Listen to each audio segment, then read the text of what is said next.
তওবা তওবা না করলে কিন্তু আমরা কেউ জান্নাতে যেতে পারবো না।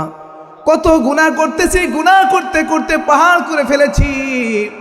আল্লাহ রাব্বুল আমিন কোরআনের মধ্যে বলেন, ইন্নাল্লাহা ইউহিব্বুত তাওয়াবিনা ওয়া ইউহিব্বুল মুতাতাহহিরিন।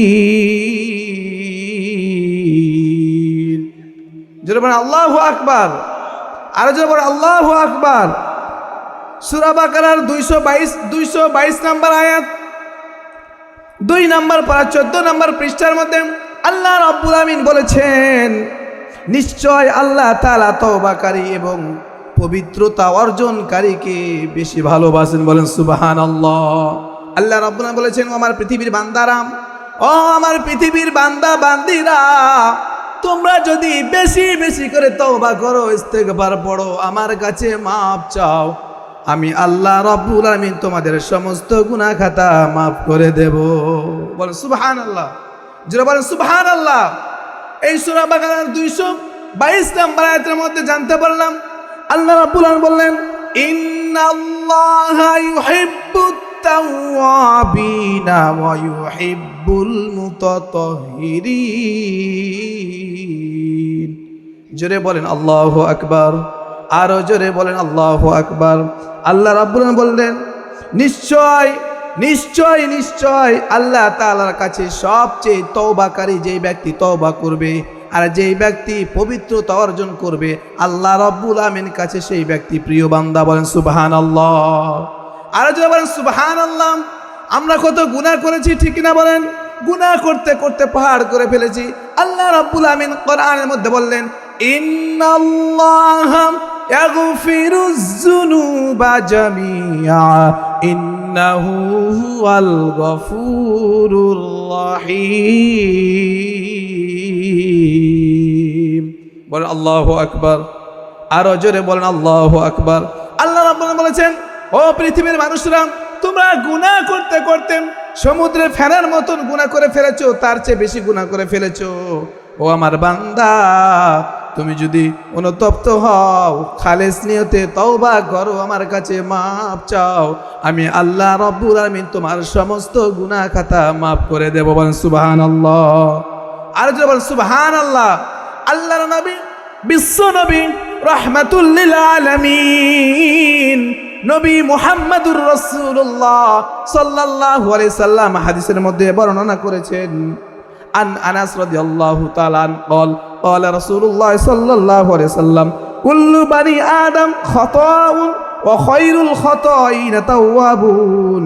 হযরত আনাস থেকে বর্ণিত, আল্লাহর নবী বলেন, প্রত্যেক আদম সন্তান হচ্ছে গুনাহগার। প্রত্যেক আদম সন্তান কি বলেন? গুনাহগার। আল্লাহর বান্দা সবাই গুনাহগার। কেউ বলতে পারবে না আমি গুনাহ করি নাই। কেউ বলতে পারবে? বলেন, কেউ বলতে পারবে না।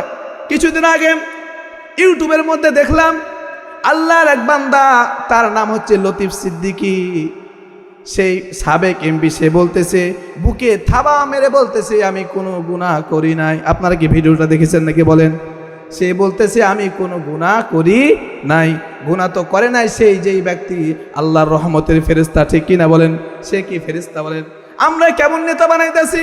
আমরা এমন নেতা বানাবো যেই নেতা আল্লাহকে ভালোবাসেন, আল্লাহর ইবাদত বন্দেগী করে, কিন্তু এমন নেতা বানালাম যেই নেতা বলতেছে আমি কোনো গুনাহ করি নাই, আমি কোনো পাপ করি নাই, থাবা মেরে বলতেছে। হায় আফসোস, আমরা যেই নেতারে ভোট দিয়ে নির্বাচন করে তারে এমপি বানাইলাম, যত উকাম আকাম কাম কাজ করবে, যত খারাপ কাজ করবে, আমাদের আমল নামায় সেই গুনাহটা লেখা হবে, ঠিক কিনা? সম্মানিত হাজরিন, এই জন্য আমরা যতদিন পৃথিবীতে বেঁচে থাকবো আল্লাহর ইবাদত বন্দেগী করব, ঠিক কিনা বলেন? আমরা যখন চলাফেরা করব, চলাফেরা করতে আগে কত যে গুনাহ হয়ে যায়। আমরা যখন ঘুমাইতে যাব, ঘুমার সময় তার আগে আমরা বলবো আল্লাহকে, আল্লাহ আজকে ফজর থেকে নিয়ে এশা পর্যন্ত কতজনের সাথে চলাফেরা করলাম, কত কি করলাম, কোথায় মিথ্যা কথা বললাম, কোথায় খারাপ কথা বললাম, আল্লাহ মেহেরবানি করে আপনি মাফ করে দেন। আল্লাহর কাছে যদি আপনি মাফ চান, আল্লাহ রব্বুল আমিন মাফ সাথে সাথে আপনি যদি যা চাইবেন আল্লাহ পাক আপনাকে মাফ করে দিবেন। বলেন সুবহানাল্লাহ। আরো যারা বলেন সুবহানাল্লাহ। সম্মানিত হাজরিন, তওবা কবুলের কিছু শর্ত আছে। আমরা অনেক মানুষ আছি, হুজুর এত দোয়া করতেছি, এত নামাজ পড়তেছি, কিন্তু আল্লাহ রাব্বুল আমিন আমার দোয়া কবুল করে না। দোয়া কবুল না করার কারণ আমরা গুনাহ করতেছি, কিন্তু যে গুনাহ করতেছি আর পরে যে তওবা করতে হবে, আল্লাহর কাছে মাপ চাইতে হবে, এটা আমরা অনেকেই জানিই না। ঠিক কিনা বলুন? গুনাহ করার সাথে সাথে আল্লাহর কাছে তওবা করব, মাপ চাইব। কার কাছে? জোরে বলুন, কার কাছে? আর যে বলুন কার কাছে? আল্লাহর কাছে। আমরা যদি অপরাধ করি বাবার কাছে, মায়ের কাছে 10 টাকা চাই, 20 টাকা চাই, একবার, দুইবার, তিনবার দিবে। এরপর যদি চায়, বাবা বলবে না দিতে পারবো না, টাকা নাই, আমি কি টাকার গাছ লাগাইছি? বাবা মা বলে কি বলে না বলেন?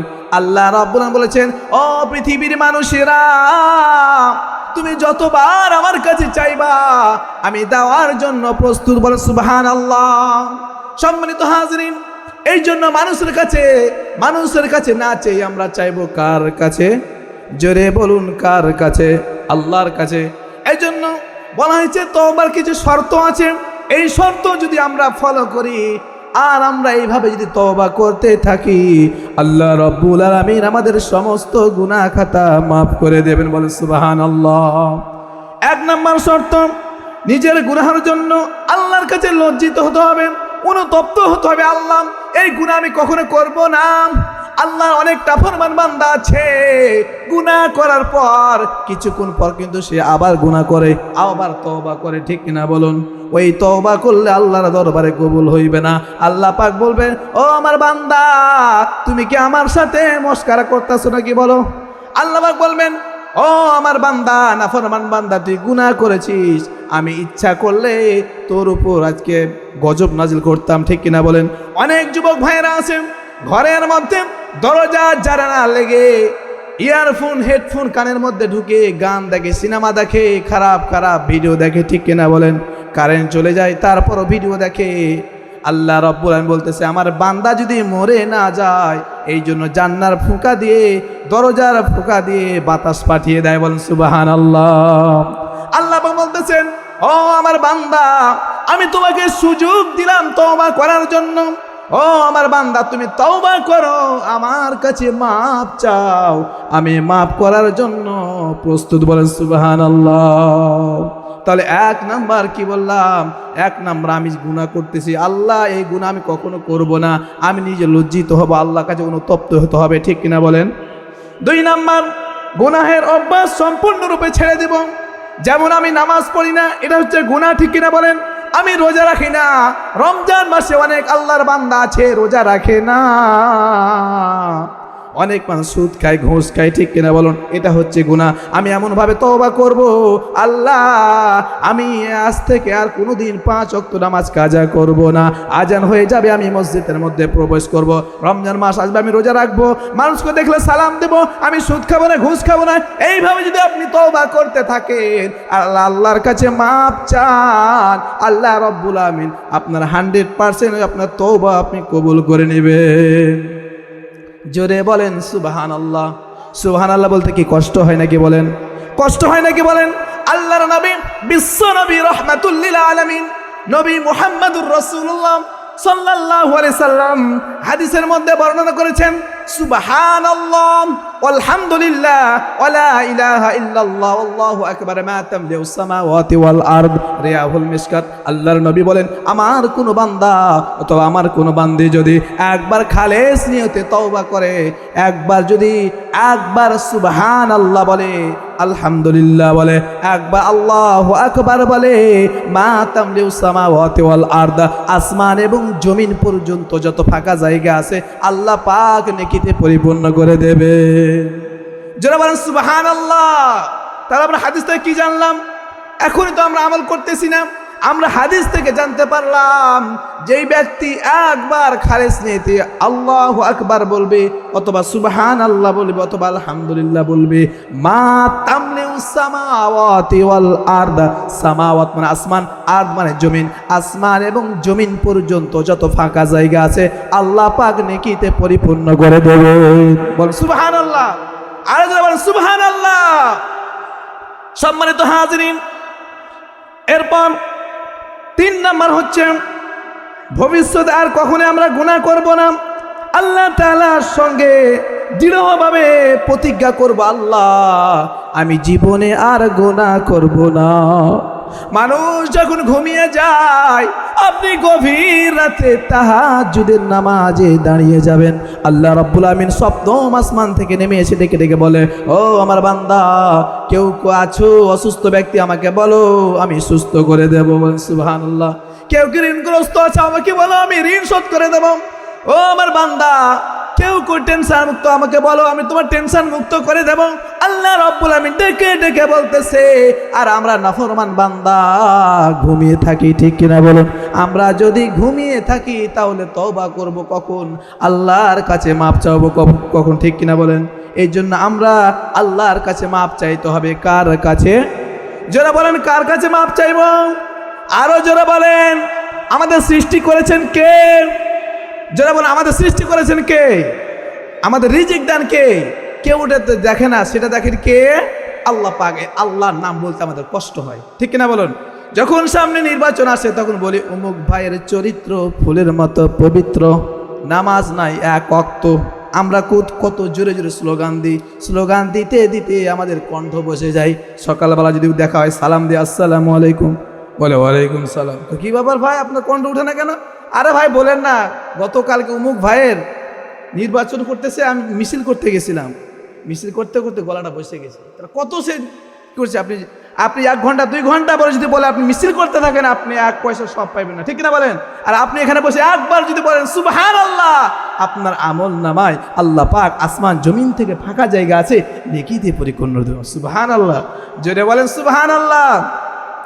সম্মানিত উপস্থিতি, একটা আমি চমৎকার ঘটনা বলবো, মনোযোগ সহকারে শ্রবণ করবেন।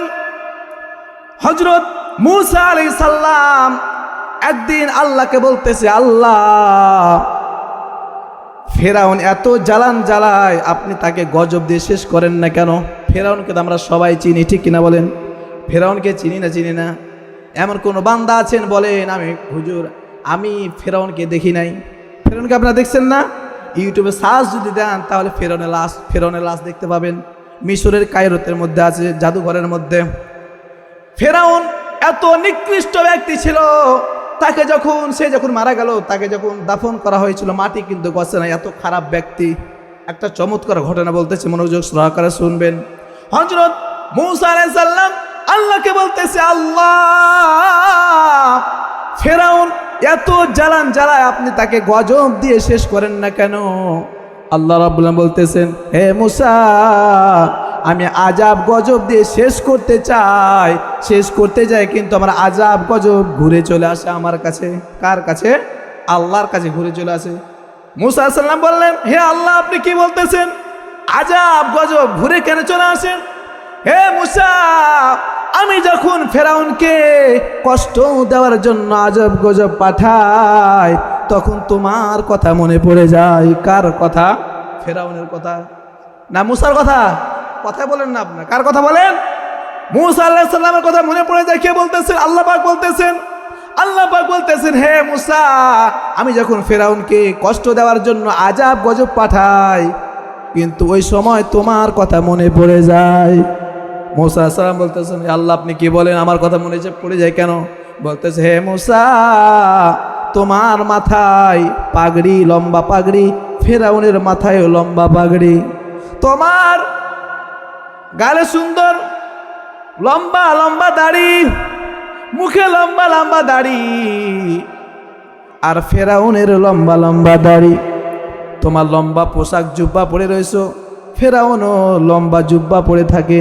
এই তোমার কথা স্মরণ হয়ে যায়, এই জন্য আমি তাকে আযাব গজব দিয়ে ধ্বংস করতে পারি না, আযাব গজব আমার কাছে ছুটে চলে আসে। সম্মানিত উপস্থিতি, এই জন্য বলা হয়েছে আমার আযাব গজব ঘুরে চলে আসে। হে মূসা, তোমার দিক তাকালে, ফেরাউনের দিক তাকালে তোমার কথা এমনিতে মনে পড়ে যায়। এই 2 নাম্বার বলল। 2 নাম্বার হচ্ছে, ফেরাউনের একটা মা আছে, যে মায়ের হাত নাই পা নাই, শুয়ে থাকে সব সময়। ওই মার এসে খাবার খাওয়ায় দেয়, গোসল করে দেয়, আর দোয়া করে, আল্লাহ আমার এই সন্তান ফেরাউন আমাকে কত ভালোবাসে, আল্লাহ আপনি আমাকে হাত দেন নাই, আপনি আমাকে পা দেন না, আমি দুঃখ করি না, কিন্তু আপনি এমন একটা আমাকে সন্তান দিয়েছেন যে সন্তান আমার হাতের কাজ পায়ের কাজ সব কিছু আমার এই সন্তান করে দেয়। বলে সুবহানাল্লাহ। সম্মানিত উপস্থিতি, এই মা জনম দুঃখিনী মা দোয়া করতে থাকে। এই জন্য বলা হয়েছে 3 ব্যক্তির দোয়া কখনো ফেরত দেওয়া হয় না। কয়জন ব্যক্তি? জোরে বলেন কয়জন? 3 জন ব্যক্তি। 1 নাম্বার ব্যক্তি যে মুসাফির যদি দোয়া করে আল্লাহ পাক দোয়া কবুল করে নেবে। 2 নাম্বার হচ্ছে অত্যাচারিত ব্যক্তি, নির্যাতিত ব্যক্তি। আর 3 নাম্বার বলা হয়েছে মা বাবার দোয়া। মা বাবা যদি দোয়া করে এই দোয়া আল্লাহ পাক কবুল করে নেয়। বলেন সুবহানাল্লাহ। ফেরাউনের মা দোয়া করত, এই জন্য আল্লাহ পাকে ফেরাউনের হায়াত বৃদ্ধি করে দিয়েছিলেন।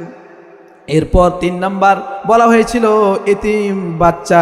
ফেরাউনের একটা এতিমখানা ছিল। কি ছিল বলেন?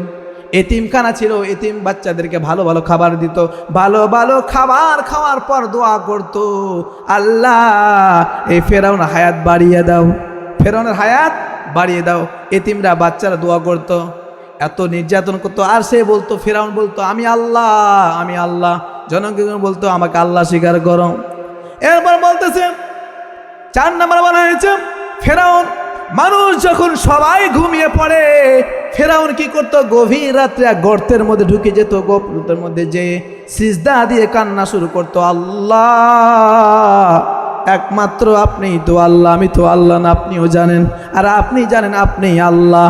আল্লাহ গো, আমাকে খোদা দাবি করতে ভালো লাগে, এই জন্য আমি খোদা দাবি করি। আল্লাহ দুনিয়াতে আমি যা চাইবো আমারে দিও আল্লাহ, কিন্তু আমি মরার পর কিচ্ছু চাই না। নাউজুবিল্লাহ বলেন না কে? আর আমরা আল্লাহকে বলি আল্লাহ দুনিয়াতে কষ্ট দেবেন দেন, কিন্তু আমরা যেন মৃত্যুর পরে কবর যেন আমাদের জান্নাতের বাগান হয়। ঠিক কিনা বলেন? যদি আমরা কবরটা আমাদের জান্নাতের বাগান যদি আমরা করতে চাই, তাহলে আমাদের নেক আমল করার দরকার আছে না নাই? জোরে বলুন, আছে না নাই? সম্মানিত উপস্থিতি, এই জন্য আমাদেরকে নামাজ পড়তে হবে। এই যে কোনাপাড়া দারুল উলুম আলিম মাদ্রাসায়, এমন একটা মাদ্রাসায় যে বাচ্চারা এখানে লেখাপড়া করে, এখানে কোরআন তেলাওয়াত হয়, কোরআন পড়া হয়, হাদিস পড়া হয়, আরবি, বাংলা, ইংলিশ, সমাজ বিজ্ঞান সব সাবজেক্ট পড়া হয়। কিন্তু আপনি স্কুলের মধ্যে যান, স্কুলের মধ্যে শুধু বাংলা পড়ায়, ইংলিশ এগুলো পড়া, আরবি কিন্তু শিক্ষা দেয় না। ঠিক কিনা বলেন? সম্মানিত উপস্থিতি, মাইকের আওয়াজ যত দূর পর্যন্ত যায়, আমার মা বোনদেরকে বলবো, আমার প্রিয় কলিজার টুকরা ভাইদেরকে বলবো, এই কোনাপাড়া দারুল উলুম আলিম মাদ্রাসায় আপনার বাচ্চাকে ভর্তি করে দিবেন। আপনার বাচ্চাকে আপনি হাফেজ বানাবেন, আলেম বানাবেন। আপনার বাচ্চা হাদিস পড়বে। আপনি যখন মারা যাবেন, আপনার এই সন্তান কোরআন তেলাওয়াত করে করে আপনার জন্য দোয়া করবে। ঠিক কিনা বলুন? সম্মানিত হাজিরিন, এই জন্য আমরা যত গুনাহ করি, গুনাহ করার পর একটা অপশন আছে, তওবা। ঠিক কিনা বলুন? আমরা যখন কোনো নেক আমল করি, আমরা যদি নামাজ আদায় করি, সাথে সাথে কিন্তু নেকিটা লেখা হয়। ঠিক কিনা বলুন? আর আমরা যদি গুনাহ করি, এই গুনাহটা কিন্তু সাথে সাথে লেখা হয় না। আমরা যদি ফজরের নামাজ পড়ি, আমার নেকি লেখা হয়। যদি আমরা ফজরের নামাজ ছেড়ে দেই, গুনাহ লেখা হবে না। ফেরেশতা বলবে ঠিক আছে, জোহরের নামাজ সুযোগ দেখা যায়, জোহরের নামাজ পড়তেছে কিনা দেখবে, জোহরের নামাজ পড়ে না, দেখা যায় আসর সময় পড়তেছে কিনা, আসর নামাজ পড়ে না, মাগরিব পড়ে, এশা পড়ে না, এরপর আপনার আমল নামায় গুনাহ লেখা হয়ে যাবে। ও আমার প্রিয় ভাইয়েরা, এই জন্য আমাদের দুনিয়া থেকে আমাদের ইবাদত বন্দি করতে হবে বেশি বেশি। আর আমরা যদি গুনাহ করে থাকি, আমি সাথে সাথে আল্লাহর কাছে তওবা করব, মাপ চাইবো। এই যে ফেরাউন দেখেন, ফেরাউন কি করতো? গভীর রাত্রে আল্লাহর কাছে দোয়া করতো। এই জন্য আল্লাহ রাব্বুল আলামিন ফেরাউনের হায়াত দুনিয়াতে বাড়িয়ে দিয়েছিল। আল্লাহ পাক বলতেছেন, হে ফেরাউন, তুমি দুনিয়াতে যা চাইছো আমি তাই দেব, কিন্তু মৃত্যুর পর তোমার কিন্তু কঠিন আযাব হবে। যখন ফেরাউন যখন মরে যায়, তার মাটি কিন্তু তারে গছে নাই। ঠিক কিনা বলুন? আমরা যখন মরে যাব, আমাদের বাবা, আমার দাদা, তার দাদা, তার দাদা, বাবা আদম থেকে এই পর্যন্ত যত মানুষ মারা গেছে, কবরে মাটিতে মিশে গেছে। ঠিক কিনা বলেন? কিন্তু ফেরাউনের লাশ এখনো কিন্তু আছে। সে কত জালিম ছিল, কত খারাপ ব্যক্তি ছিল। সম্মানিত হাজিরিন, আপনাদেরকে বলে যাই, আমরা যদি নেক আমল করতে থাকি, আমরা যখন মারা যাব, আমার এক ভাই আমার জন্য দোয়া করবে, আল্লাহ আপনার অমুক বান্দা নামাজ পড়তো, আমার সঙ্গে দেখা হলো, সালাম দিত, আল্লাহ অমুক বান্দা খুব ভালো ছিল, ভালো ব্যবহার করতো, আল্লাহ আপনি তাকে মাফ করে দেন। আর আপনি যদি গুনাহ করতে থাকেন, গুনাহ করতে থাকেন, মানুষ বলবে মরা গেছে, সে ভালোই হয়েছে। কি বলবে বলেন? মরে গেছে তো কি হয়েছে? ভালো হয়েছে। সম্মানিত হাজিরিন, একটা ছোট্ট একটা ঘটনা শোনাই। এক এলাকায় একটা মানুষ মারা গেছে, এক ব্যক্তি মারা গেছে। মারা যাওয়ার সাথে সাথে সাহাবা একরাম ওই সময় ছিল, ওই সময় মারা গেছে, এক জানাজার লাশ নিয়ে যাইতেছে। আল্লাহর নবী ওই জায়গায় দাঁড়িয়ে রয়েছে। সাহাবা একরাম কথা বলা বলতেছে অমুক ব্যক্তি খুব ভালো ছিল, ওই ব্যক্তি নামাজি ছিল, অমুক ব্যক্তি ছিল ভালো কাজ করতো। আল্লাহর নবী বলেন ওয়াজিবুন ওয়াজিবুন। এরপর যখন দ্বিতীয় জানাজা গেল, মানুষ বলতেছে, বলা বলি করতেছে এই মানুষটা খুব খারাপ ছিল, সুদ খাইতো, ঘুষ খাইতো, জেনা করতো, খারাপ কাজ করতো।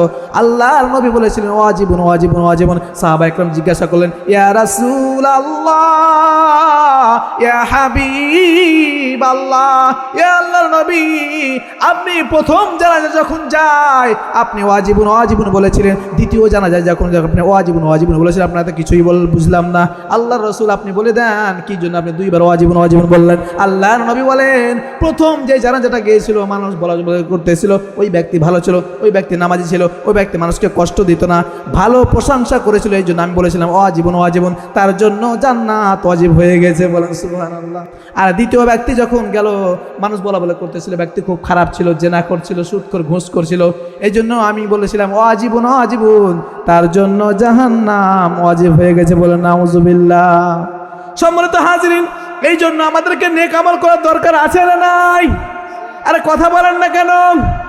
এই যে মাহফিল আমরা আসি, এক কান্দে শুনি আর এক কান্দে বের করে দেই। আমাদের উচিত হচ্ছে আমাদের নেক আমল করতে হবে। আমরা যদি আল্লাহর কাছে চেয়ে নিতে পারি, আল্লাহ কিন্তু দেওয়ার জন্য প্রস্তুত। ঠিক কিনা বলুন? জোরে বলুন ঠিক কিনা? এই জন্য আমরা চাইবো কার কাছে? জোরে বলেন কার কাছে? না নেতার কাছে, না মন্ত্রীর কাছে, কার কাছে চাইবো? আল্লাহর কাছে চাইবো। আল্লাহ এমন একটা, আল্লাহ বলতেছে বান্দা আমি দেওয়ার জন্য প্রস্তুত, তোমার কি চাওয়ার আমাকে বলো, আমি সব দেওয়ার জন্য প্রস্তুত। কিন্তু আমরা নাফরমান বান্দা, আল্লাহকে ভুলে গেছি। ঠিক কিনা বলেন? এখন যদি বলা হয় আপনাদের মধ্যে মাগরিবের নামাজ কয়জন পড়েছেন, দেখবেন 4 ভাগের 3 ভাগে পড়ে নাই, কথা বলে না। এই যে দেখেন আমরা জান্নাতের বাগানে এসেছি, এই যে একটা সুন্নত, এই যে একটা মাথায় টুপি, এটা হচ্ছে আল্লাহ রসুলের সুন্নত। আমরা মাথায় তো এমনি টুপি দেই না, সুন্নত আদায় করি না। এই জান্নাতের বাগানে যদি আসি, যখন আসবো তখন যদি সুন্নতটা পড়ে আসি, কত সুন্দর লাগে। ঠিক কিনা বলেন?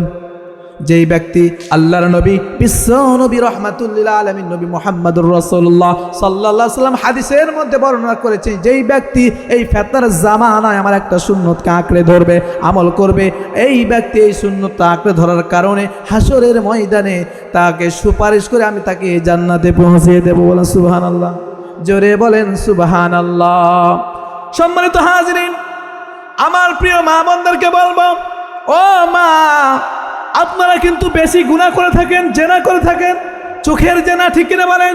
এই যে চোখ দিয়ে আমি একটা খারাপ ছেলেকে দেখলাম, এটা চোখের জেনা। যুবক ভাইরা যখন মেয়ের দিয়ে তাকাবো, এটা হচ্ছে চোখের গুনাহ। ঠিক কিনা বলেন? অনেক মা বোনেরা আছে তারা গীবত বেশি করে না, করে না? গীবত করলে এটা কি গুনাহ না সওয়াব? কথা বলে না।